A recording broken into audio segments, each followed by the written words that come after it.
Hi, everyone, and welcome to the next episode of the Crypto Standard podcast with me, Jim, in a very, very stormy Dundee. Oh, and me, Jay, in a very cloudy Mexico, Playa del Carmen. That's becoming a theme now, that it's quite cloudy nowadays. Well, to be fair, it's lovely and sunny here today, but it's the calm before the storm because apparently the north of England and most of Scotland's about to get battered by 80-mile-an-hour winds over the next 48 hours. So, oh, I'm a mummy. I'm glad I'm not there. I know. So there's been so much going on.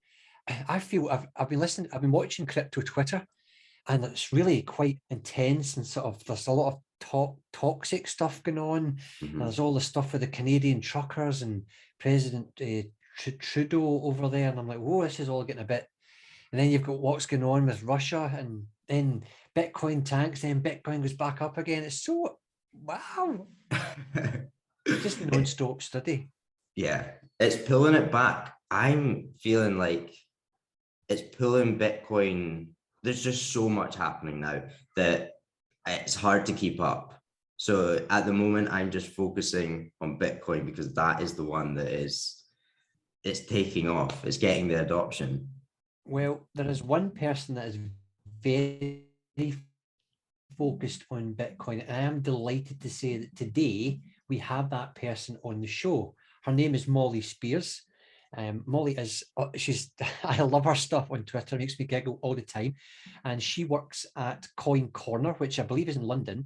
She hosts the Pleb Stories and Bitcoiners podcast. And I'm so delighted that you're here, Molly. Hi guys, welcome. Thank you. Sorry, thank you for having me on. There we go. You're so used to being on the other side. I am. Yeah. It's mad. No, just to point out as well, we are not London based. We are Isle of Man based. So I'm actually just across the water from you in Scotland. Ah, are you really? Yeah. That's a clever move. Is that sort of taxation-y and all that sort of stuff? No, believe it or not, no. CoinCorner was grown from the ground up here in the Isle of Man. We're all Isle of Man residents and everything like that. So amazing.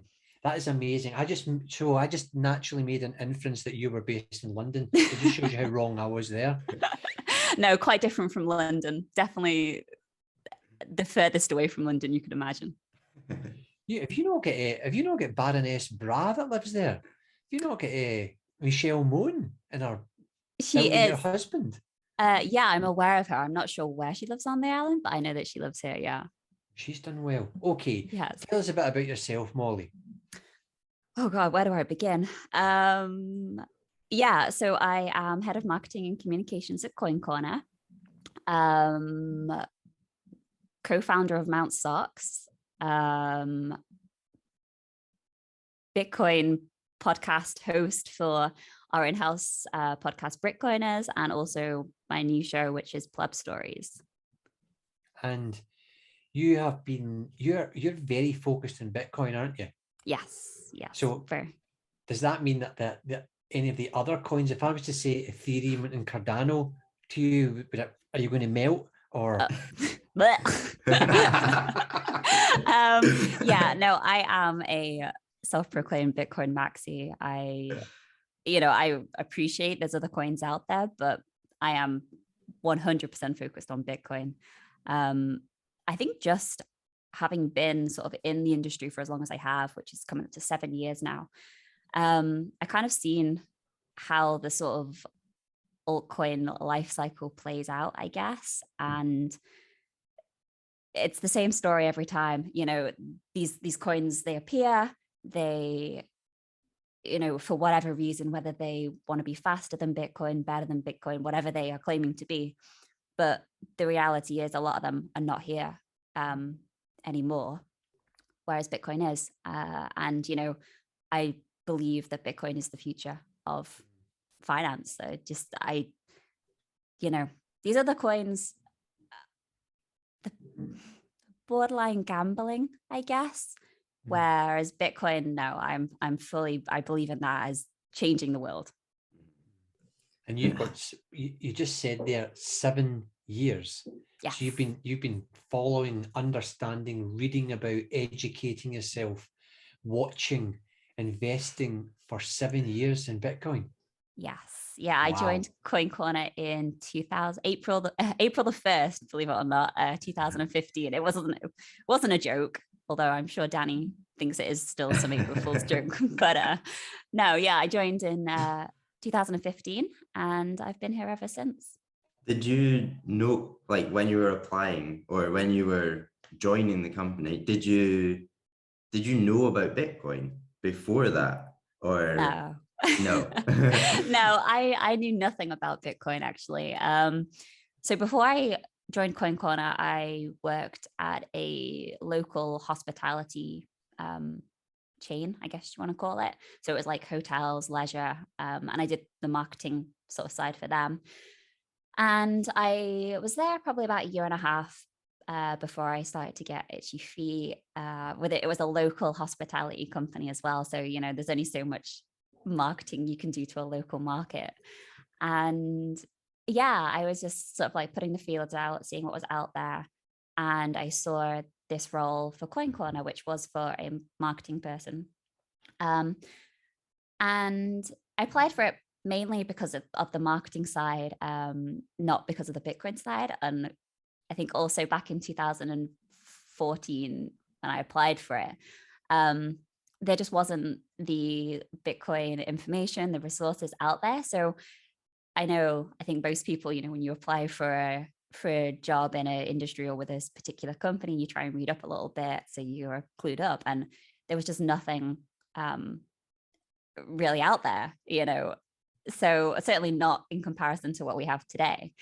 So I just kind of winged it and I went in and I just, you know, I'm passionate about the marketing side, but I'm also just, you know, like an enthusiastic person in general. And I think when you're looking for people to, I'm going to speak on behalf of Danny here, I guess, but when you're looking for people to join a company, certainly in the startup stages, yes, you need people who have the skills required, but also you need people who have enthusiasm because the startup days are tough. The first couple of years were challenging, I think, certainly as a small startup, Bitcoin startup.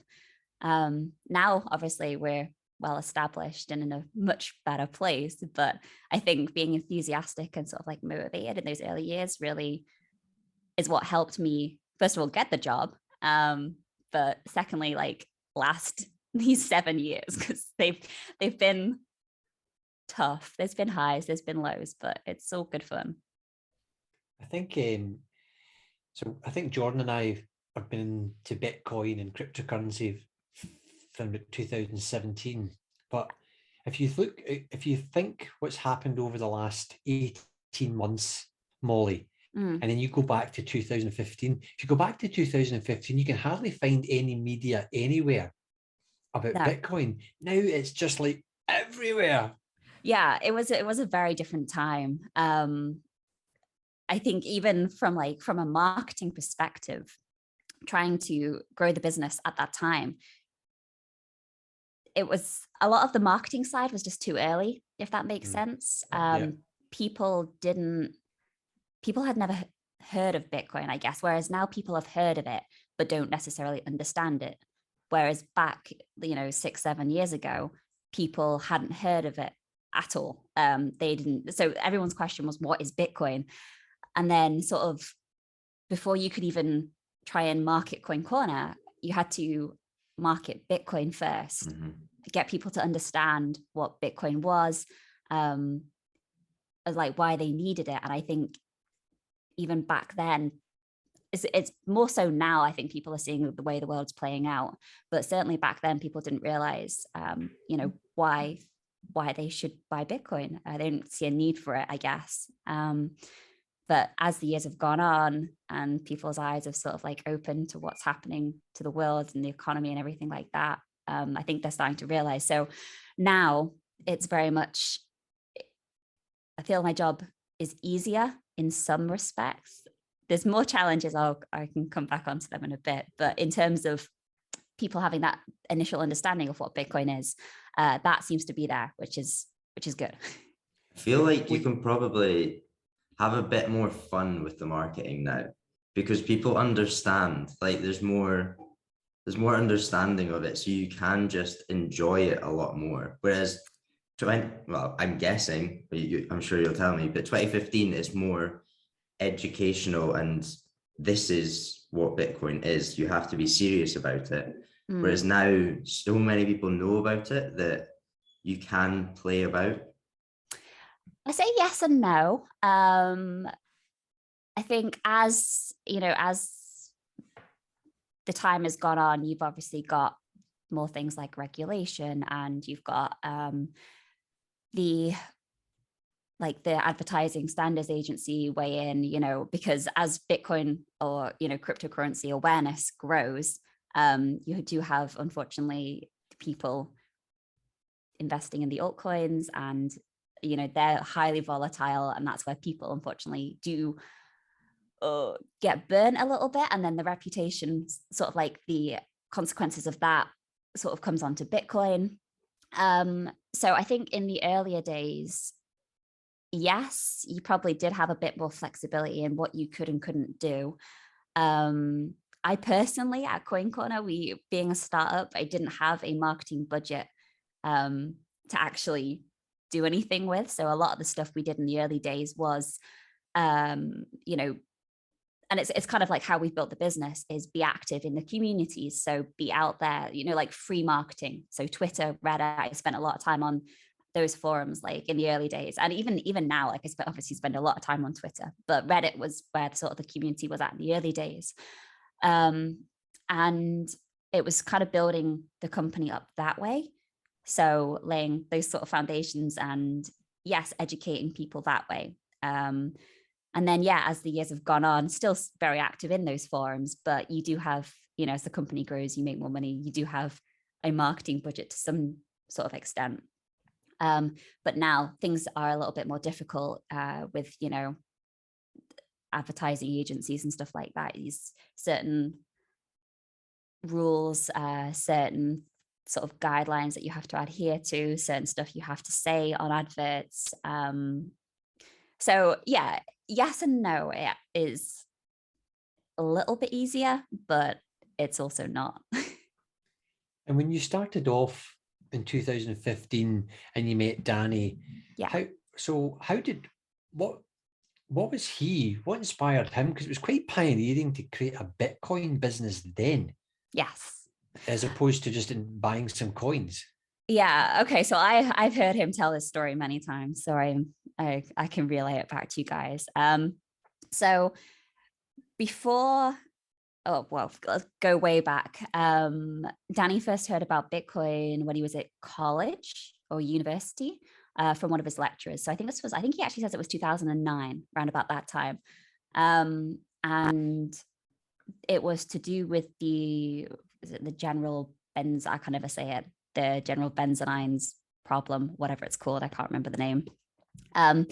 So he heard about it then, and then a couple of years passed. I think his story is very much like many other people's, as you hear about it, then you don't do anything about it, you hear about it again, and it takes like 3 or 4 times for you to actually pay attention.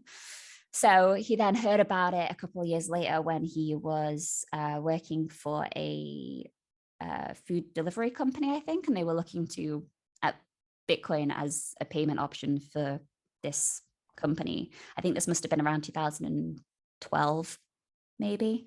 And again, nothing ever sort of came of that. And then that company got bought out by a bigger food delivery service, and he and one of the other guys co-founded a software company, and they were also then mining Bitcoin at that time out of the other what is now co-founders garage.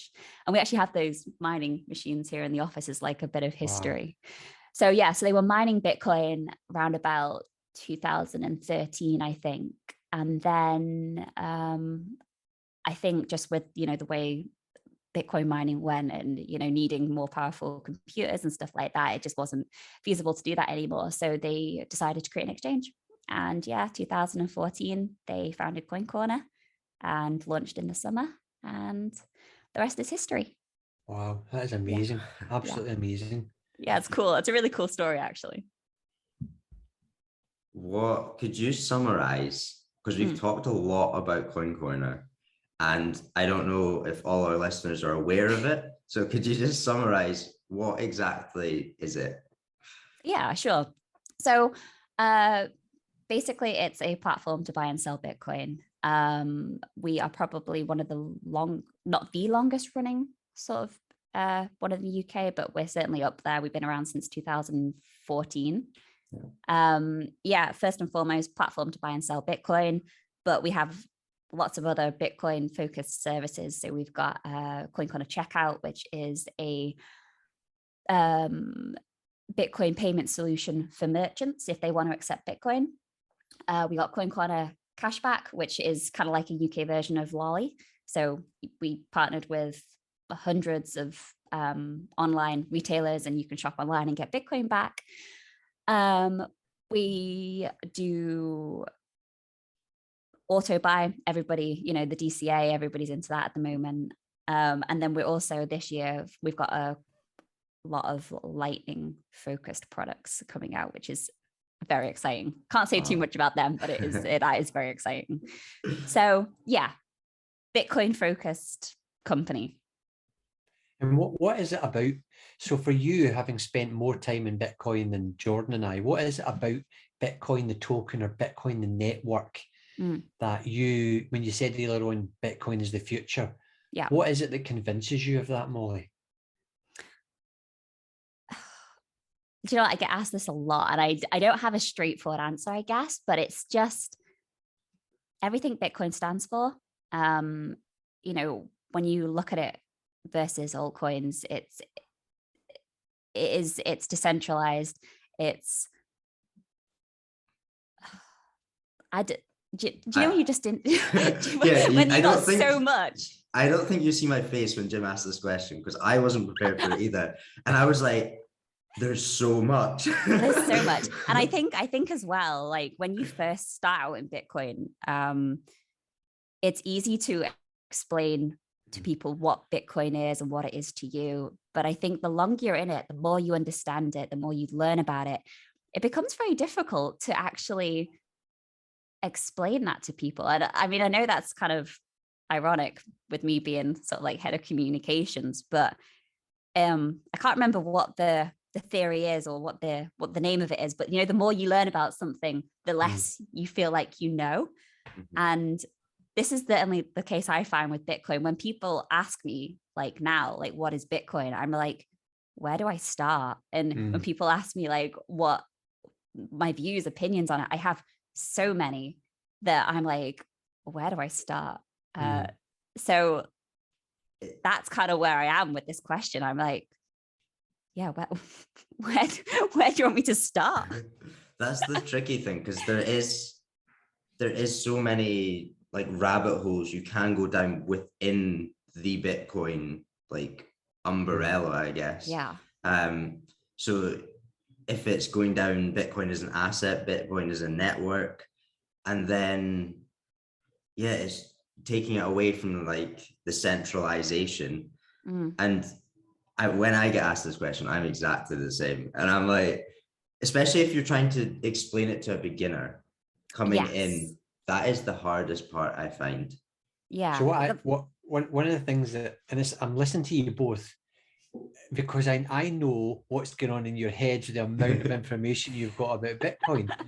And so recently I was chatting to people, and I'm going to go and give a talk to a company's board soon. And they're going to ask me this question. So one of the things that I've just go straight to, it's sound money. It's sound money. The 21 million, the scarcity can't be print. You can't print anymore. And then from that, I'm just going to relay that to, I'm going to compare and contrast that with like the dollar or the euro or the Great British Pound and say, here's why it's completely different. And then, you know what? All the other stuff, all the tech and all that, they can learn all that, but essentially that's what it is, isn't it? It's sound money. That's the thing. I think the thing I struggle with the most certainly as Bitcoin has grown into what it is today, is that Bitcoin is different things to different people. So, you know, to maybe like, you know, us guys and some of like the Western world, it's an investment, you know, whereas you got the likes of El Salvador where it is being used as a currency, which, you know, is kind of what it was intended to be anyway. But it's trying to gauge why people need it, I guess, and coming at it from that angle. And every conversation you have with people, you have to kind of maybe reframe what Bitcoin is for that person. Yeah. And yeah, I mean, that's the hardest thing as well. Certainly from my perspective, you know, trying to get that message across, what is Bitcoin, in order to get people to buy Bitcoin, you've got to think like there's so many things that Bitcoin can be to people. So it's trying to channel in on each one of those things. Yeah, because you'll have Robert Breedlove will say Bitcoin is love. Jeff Booth will say Bitcoin is freedom. You know, someone else will say Bitcoin is sound money. And when you actually have to try and distill all that information into those words and then work out what it is, it's massive. And I don't think people appreciate that. No, it touches so many different areas of life. You know, you've got the economic side, you've got political side, you've got the socio-cultural side, the technological side. Like it filters into so many different areas of people's lives, that it, like, you're right, it's massive. I know. So okay, let's bring it kind of up to date a little bit in terms of right now we've got inflation, which is going crazy. Yeah. And we in the cryptocurrency or Bitcoin world have seen this coming for the last year or so. It was always said that Bitcoin would be a hedge to inflation, but Bitcoin seems to be taking, or what the price action seems to be taking, a whole life or route of its own just now. We kind of don't really know where it's going with the halvings and all that. Yeah, it's an interesting one. Like, I'm no price expert by, you know, or no you know, one of these analysis by any means, but it is interesting that, you know, we expect Bitcoin to follow, well, previously it's always followed this 4-year halving process. And this sort of time now, we're just not seeing that play out the same. I've listened to a lot of podcasts where people are saying, you know, this is Bitcoin hyphenization or super cycles or whatever. But I also just think the industry in itself is very different to how it was, you know, this time 4 years ago. You've got the such big players. You've got Saylor, you've got, you know, all the ones that aren't public. They're all affecting, I think, the way the price is going. But it's, my guess is as good as anybody else's when it comes to the price. I think, yeah, it's a tricky one. It really is. I think so. You just hit the nail on the head there when you said it's an industry, and probably where you were in 2015 to what you're seeing now, when you see the likes of MicroStrategy putting on its balance sheet, and you see so many people. There's now 3 or 4 US senators have come out and said that they're pro Bitcoin. I mean, 2015, they wouldn't even have heard of Bitcoin, and so the whole industry is just growing and growing and growing. Yeah, it really is. And I think as well, you know, news like this would have moved the markets a couple of years ago, whereas, you know, even the Russia stuff the other week, you know, it had a minor impact on the price, but the price recovers. And it doesn't matter whether it's like a national news story about Bitcoin or whether it's Saylor buying 600,000 more Bitcoins or whatever, you know, those things don't have an impact anymore, which is crazy to think about, but also it's kind of good. Yeah, I think that's actually I feel like in the last just 12 months, that's totally changed, because we had this with Elon Musk. Well, it must have been about a year ago now. Yeah. Elon Musk comes out and the price just goes mental. So, but now we're getting the likes of Russia, a nation, coming out and saying that they're going to adopt it as a current, or they're going to class it as a currency, Yeah. price doesn't do anything. So I see that as a good thing. It doesn't get as manipulated. Yeah. And I think people, people coming in might see that as boring, but I always say there's more to Bitcoin than the price. I think a lot of people, or too many people, focus on Bitcoin's price, which, is kind of understandable if you are buying Bitcoin as an investment. But for me, I think that, the price is kind of irrelevant. The value of Bitcoin is in everything else that it is. So yeah. Yeah. So how do you articulate that then to kids? So how do you teach young people even that what Bitcoin is and why as money or currency it could be the future, and should we be doing that? So I'm going to add in context here. I added in this question because, am I right in saying that you've got a 4-year-old? Yeah, I've got a little boy, he's 4. Yeah. I seen that you tweeted about giving him pocket money in Bitcoin. So Yes. on you go.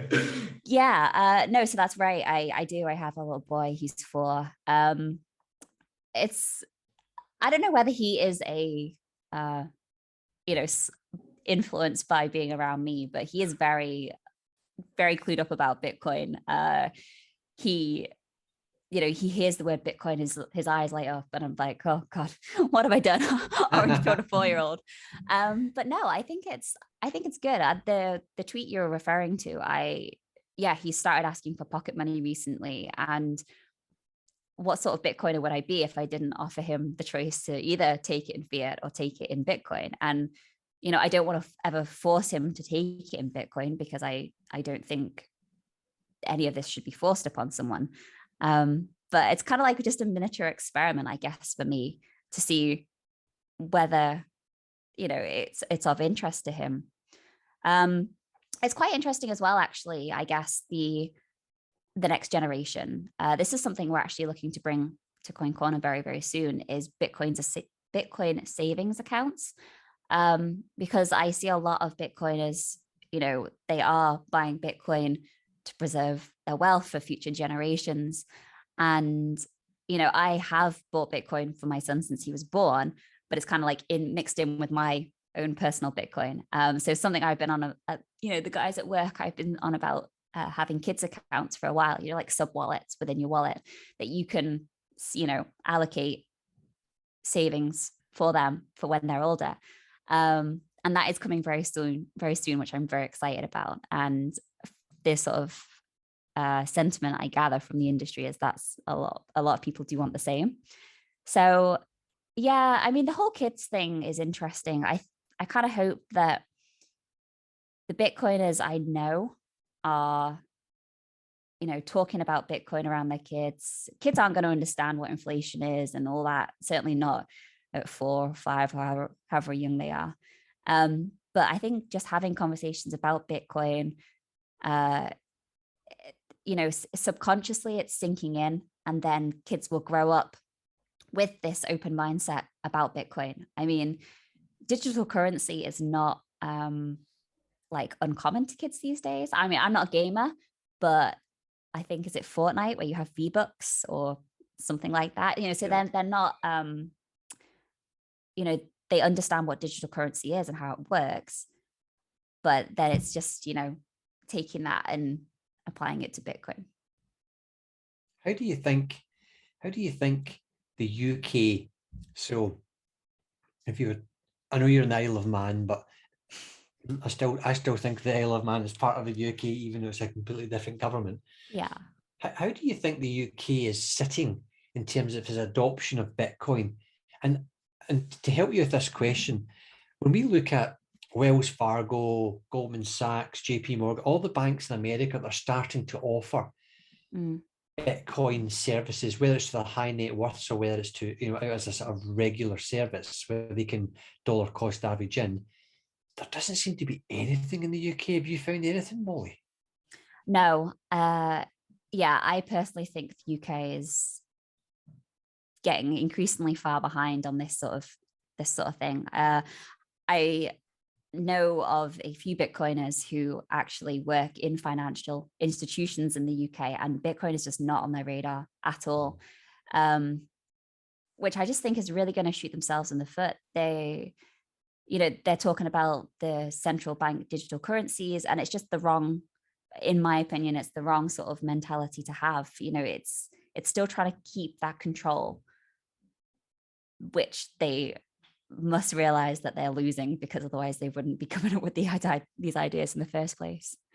But I mean, just the UK in general, whether it's the banks, whether it's the regulation, from that side, being on the Isle of Man, we don't, it's not my area of expertise, but we don't really fall under sort of the UK regulation side. But there's a couple of guys, you may know them, the guys from Fast Bitcoins and Bittylicious. They've actually recently moved to the Isle of Man because the FCA are just making, from what I understand anyway, is just making it very difficult for Bitcoin businesses to operate in the UK. So those guys have recently come over, which is cool. They've set up here. But yeah, I mean, it doesn't matter what it is, whether it's the regulation or advertising or just banks in general, and make it very hard, I think, for Bitcoin adoption in the UK. Yeah, I've been trying to open a specific bank account with a bank in the UK for 8 weeks.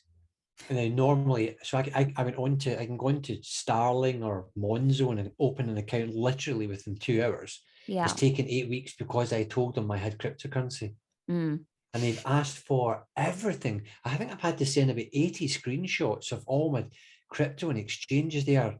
And I was thinking, is that the bank that's doing that? Or are they terrified that the FCS or the FCA, whatever it's called now, are regulating them? And it's, wow. So that begs a question for you, Molly. So where is the Isle of Man in this? The Isle of Man has always been very pro Bitcoin.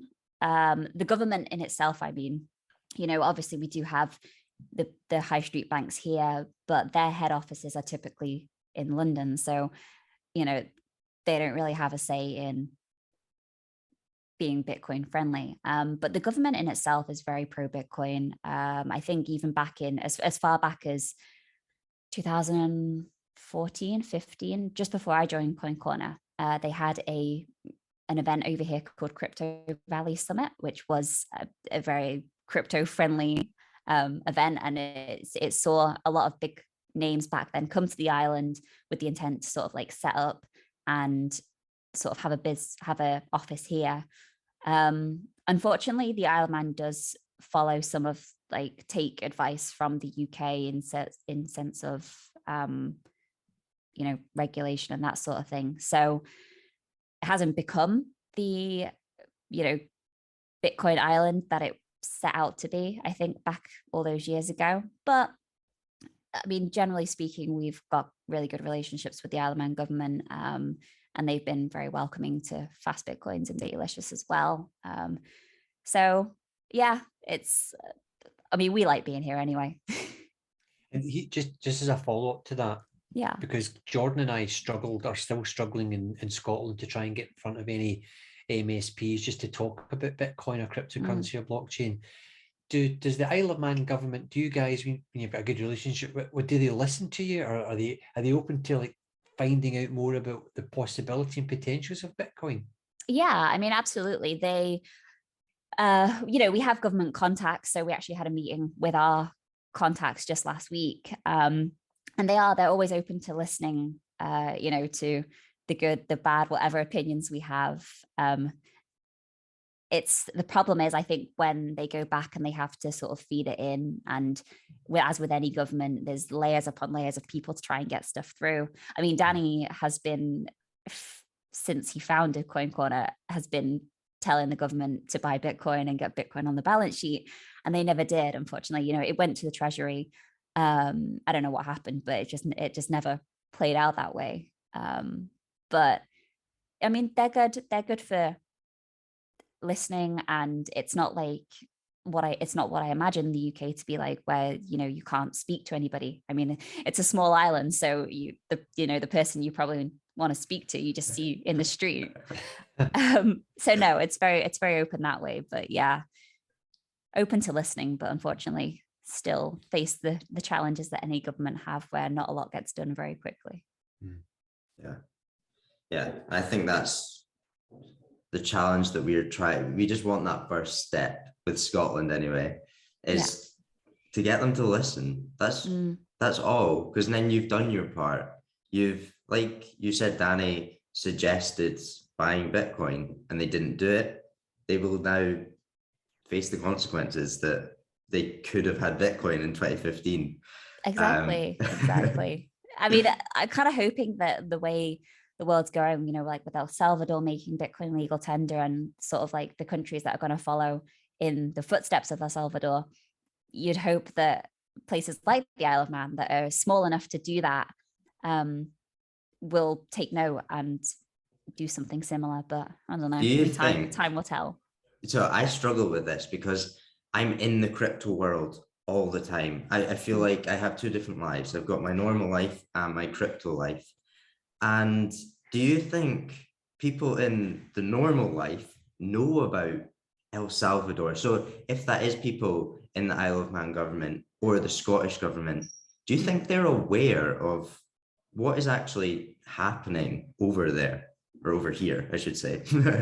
Yeah, I think they're probably aware, or at least have heard about it, because it has made mainstream news, you know, but I don't think they understand the impact it's going to have. Yeah, I think they have the awareness, but they just don't it all comes down to not understanding, I think. And I think that's the problem we've always had with Bitcoin.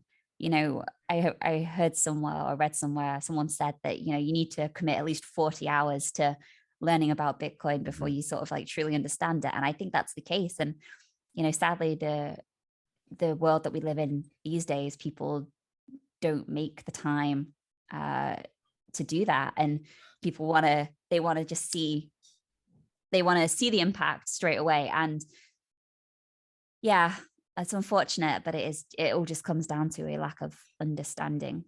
Don't get me Bitcoin. started on that. I said, people come to me and like, teach me about Bitcoin, teach me about cryptocurrency. Yeah. So I'm like, okay, I do a free podcast. You can listen to this. I'm like, oh, there's too many episodes. I'm too lazy. I can't do that. This is it. You know, all the resources are out there. Nowadays, there's so much information. You got all Bitcoin podcasts. You've got Sailor. He's done that free course, you know, that it's free. What more can you want? You know, you've got people. I mean, one of my favorite books is Bitcoin Hard Money You Can't Fuck With. And I think that is a fantastic book.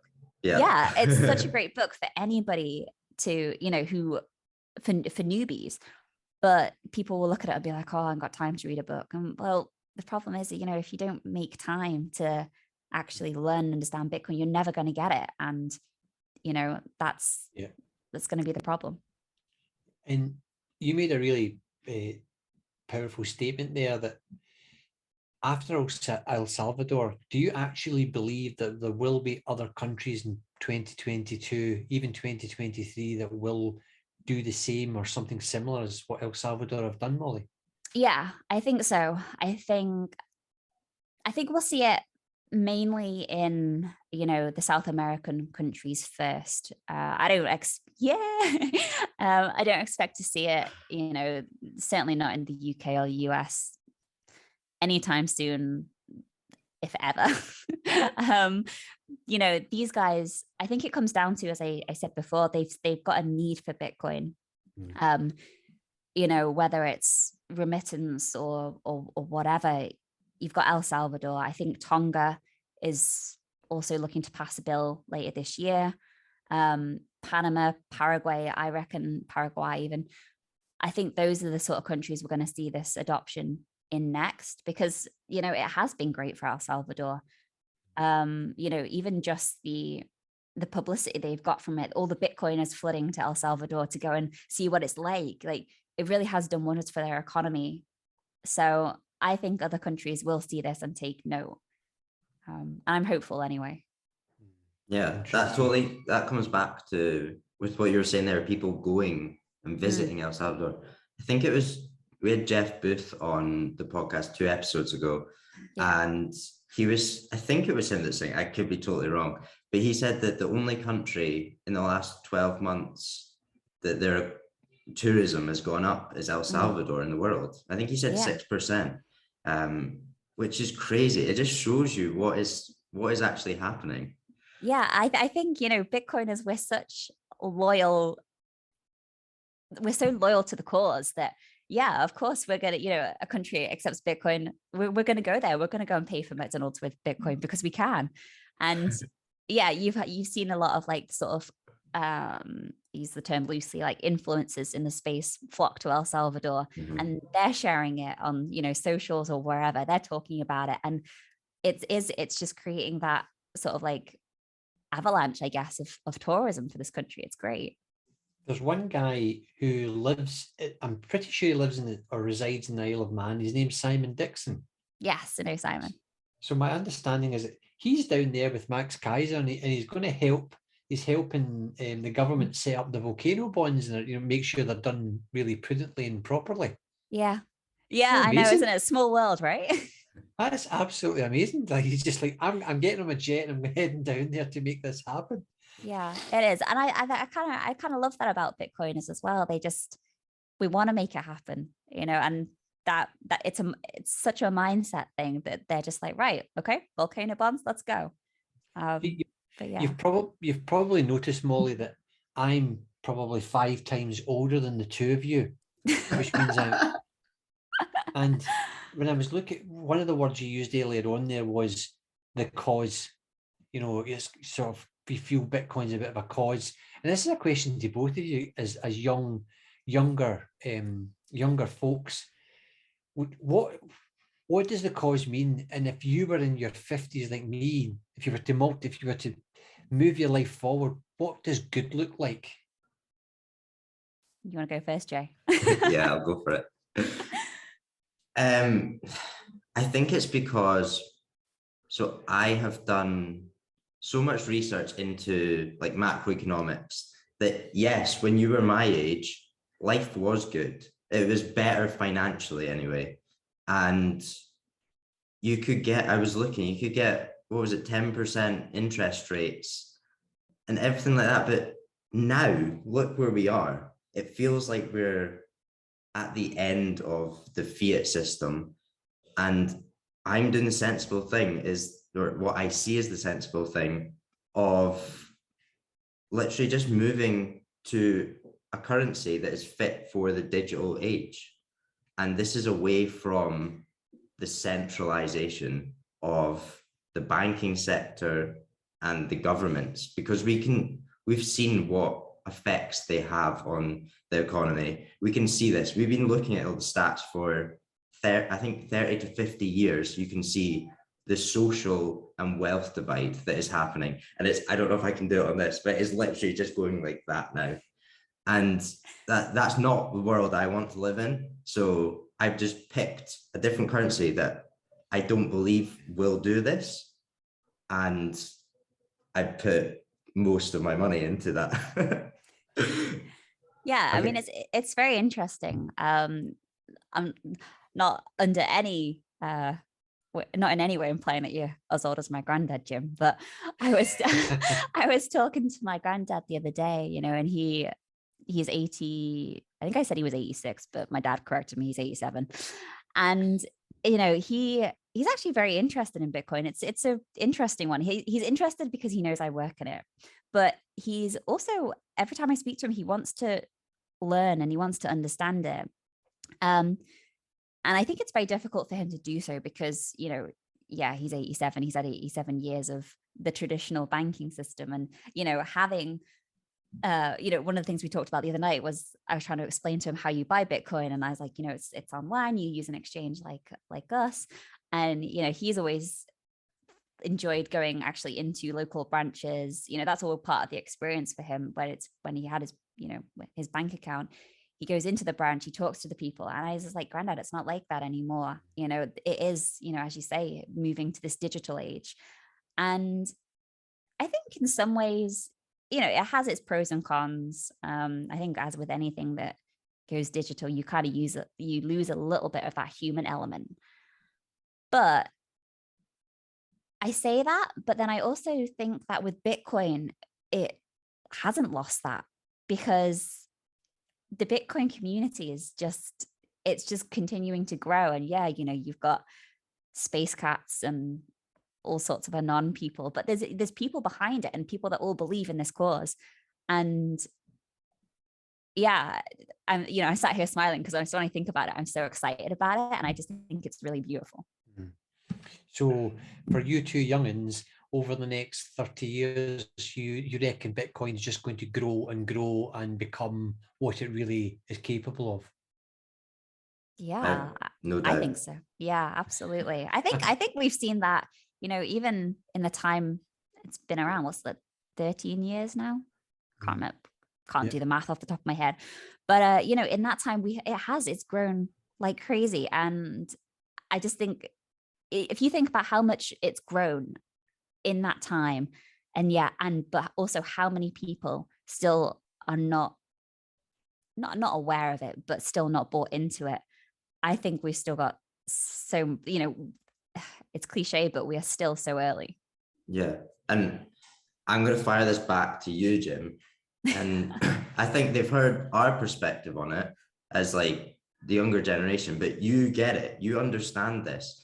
And a lot of people still don't understand this. So yeah, I'm firing it back to you. So I guess for me, so I know that a lot of you younger folks are getting it. My job is to influence people my age in government, in local government, and try and educate them, different business people I meet for lunch, talk about it, so they start to see it's not a young person's thing, or it's not a subculture, but actually it is sound money, it is technology that can be used for finance. And then you can start to talk about decentralization and scalability and all that. But just get them thinking, what it's a bit like, you know, when you get one of these things here, when I don't know when the iPhone came out, I think my first iPhone was an iPhone 3, and people were like, they were moving from this Nokia to this thing that could do stuff. Oh, what's that? All that newfangled stuff.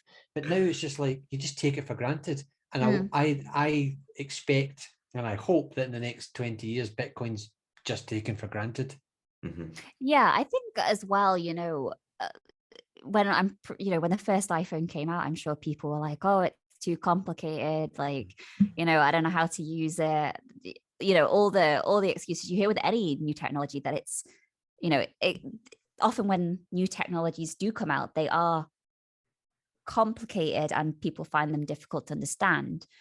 But, you know, as time goes on and UX gets better, you know, you have companies that are building to make it easier for consumers. And that's the case, I think, in Bitcoin as well. You have, you know, the technology can be complex, but you have companies, Bitcoin businesses on top of that, building an experience to make it easy for the everyday consumer. So yeah, like over the next however many years, I definitely think that people are going to understand that and realize that and be like, oh, it is easy, because they don't need to worry. They don't need to know about blockchain technology and this and that and the other.